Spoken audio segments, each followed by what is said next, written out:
अस्सलामुअलैकुम। आज मैं आप लोगों के साथ कम इंग्रेडिएंट्स में बनने वाली बहुत ही ज्यादा डिलीशियस मटन की रेसिपी जिसका नाम है मटन बंजारा ये शेयर कर रही हूँ। तो चलिए इसे बनाना शुरू करते हैं।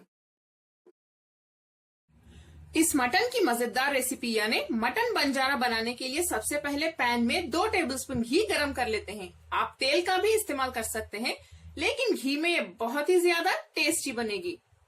घी हमारा मेल्ट हो चुका है। हम इसमें आधा टीस्पून काली मिर्च, 3 दालचीनी के पीसेस, 3 इलायची और 5 लौंग डाल देते हैं। हाई फ्लेम पे इसे सौटे कर लें। ऐसे ही इसे 30 सेकेंड के लिए सौटे करें। इन स्पाइसेस के जो फ्लेवर्स हैं वो घी में आ चुके हैं। नेक्स्ट हम इसमें 2 बड़े साइज की कटी हुई प्याज डाल देते हैं। प्याज का कलर चेंज होने तक इसे भी हाई फ्लेम पे अच्छे से फ्राई कर लें यानी सौटे कर लें।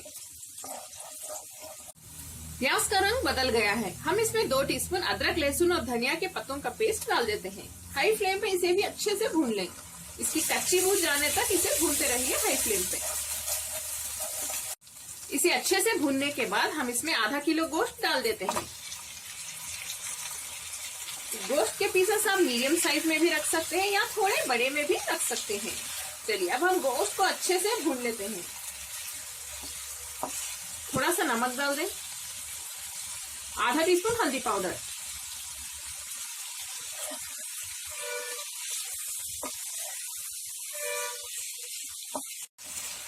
गोश्त को हाई फ्लेम पे 2 से 3 मिनट तक भून लें। इसका कलर चेंज होने तक भूनते रहिए। 3 मिनट हो चुके हैं। अब हम फ्लेम को लो पे रख देते हैं और लो फ्लेम पे प्याज अच्छे से सॉफ्ट होने तक हम इसे पकाएंगे। इस तरह से लो फ्लेम पे पकाने से जो स्पाइसेस के फ्लेवर्स हैं वो भी गोश्त के अंदर तक एंटर हो जाएंगे। इसमें लिड बंद कर दें। 5 से 10 मिनट हो चुके हैं। देखिए प्याज हमारी कितनी अच्छे से सॉफ्ट हो गई है और गोश्त में से भी बहुत ज्यादा पानी निकला है। हाई फ्लेम पे इसे थोड़ा सुखा लें। 1 मिनट के लिए हाई फ्लेम पे इसे अच्छे से पकाने के बाद फ्लेम को फिर से लो पे रखें और लो फ्लेम पे हम इसमें 2 टीस्पून लाल मिर्च पाउडर डाल देते हैं। आप लाल मिर्च पाउडर अपने टेस्ट के हिसाब से डाल लें।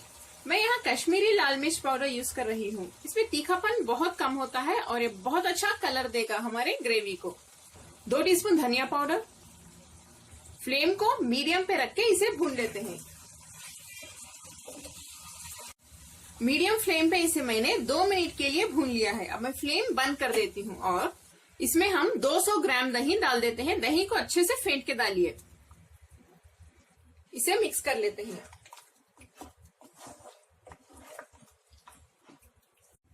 इसे अच्छे से मिक्स करने के बाद फ्लेम को अब मीडियम पे रख के इसे अच्छे से पका लें। जो दही की कच्ची बू होती है वो जाने तक इसे ऐसे ही पकाते रहिए। मीडियम फ्लेम पे मैंने इसे अच्छे से पका लिया है। देखिए अभी से कितनी टेस्टी लग रही है। मीडियम फ्लेम पे मैंने इसे 5 से 8 मिनट तक पकाया है। नेक्स्ट हम इसमें पानी डाल देते हैं 1 कप। पानी डालने के बाद फ्लेम को हाई पे रख दें।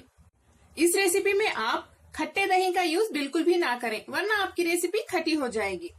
जब ये पकना स्टार्ट हो जाए फ्लेम को लो पे रख दें और लो फ्लेम पे गोश्त हमारा अच्छे से गलने तक हम इसे ऐसे ही गलाएंगे।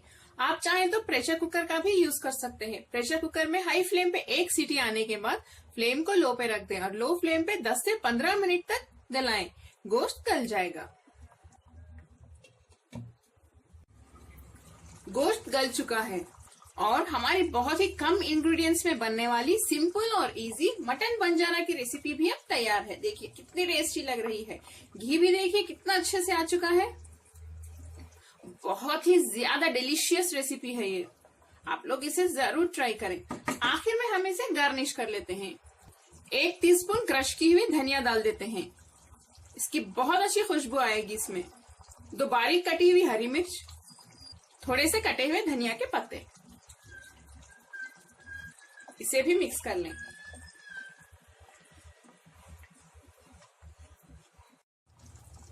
चलिए अब हम फ्लेम बंद कर देते हैं। मजेदार मटन बंजारा यानी गोश्त बंजारा की रेसिपी अब सर्व करने के लिए तैयार है। कमेंट्स में मुझे जरूर बताएं आपको मेरी आज की बहुत ही इजी और सिंपल रेसिपी कैसी लगी। अगर आपको मेरी रेसिपी पसंद है तो प्लीज मेरे चैनल कुक विद फेम को सब्सक्राइब करें, बेल आइकॉन भी प्रेस कर दें, लाइक करें और इस वीडियो को अपने फैमिली और फ्रेंड्स के साथ शेयर भी करें। अस्सलाम वालेकुम।